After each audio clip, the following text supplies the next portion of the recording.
დღეს იყო ჩემთან კლიენტი მოსული გოგონა, რომელსაც აქვს ყველაფერი. ქარხანა საქართველოში, ფული, ბიზნესი, აბსოლუტურად ყველაფერი. მაგრამ არ არის ბედნიერი, არ უმართლებს პირადში და თქვა რომ საერთოდ ბედნიერად ვერ გრძნობ თავს, არაფერი აღარ მახარებს. რას ვურჩევდი მე, თუ არა წმენდის რიტუალს და რა თქმა უნდა მარათონში მე ყველა ჩემ კლიენტს, ვინც ჩემთან რიტუალს იკეთებს, მე მათ ოფასოდ ვსვავ. ეხლა რატომ ვიძახი ამ ყველაფერს? როდესაც ადამიანი თავს გრძნობს უბედურად, არ ეწყობა პირადი ცხოვრება, მას სასწრაფოდ ჩემი გადმოსახედიდან ჭირდება ჩემი, წმენდის რიტუალი.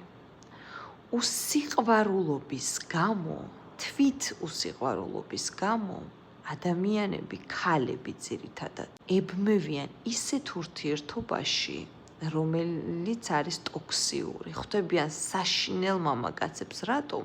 თქვენ ფიქრობთ, რა გემოვნება არ აქვთ ამ ქალებს? არა.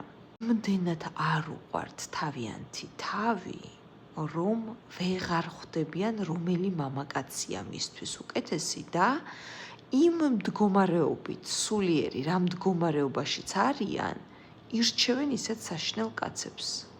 აბა გკითხეთ ჩემ წმენდის შემდეგ ქალბატონებს, დადგებიან და გამარჯვებას მაინც იკადრებენ, რომ უთხრან იმ ძველ კაცებს, რომელთანაც აქამდე იყვნენ, როგორ გეკადრებათ. ადამიანი, რომელიც გაიკეთებს წმენდის რიტუალს, მერწმუნეთ თქვენ ცხოვრებას 360 გრადუსით და 100%-ით კი არა, 1,000,000%-ით შეცვლით.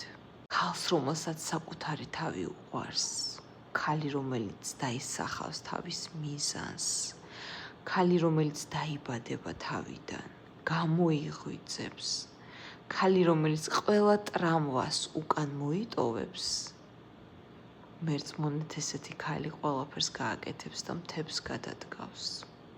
რა არის ჩვენი ქალების მტერი? საკუთარი თავის უკან დაწევა და სიყვარულის დაკარგვა, დაფასების დაკარგვა. ამ ყველაფერს სჭირდება სიძლიერე. საკუთარი თავის მოლასაც სიძლიერე სჭირდება. ჩემი წმენდის რიტუალით ნამდვილად ნებისმიერი ქალი, მამაკაცი, ვინც არ უნდა მოვიდეს, მისი ცხოვრება შეიცვლება საუკეთესოდ.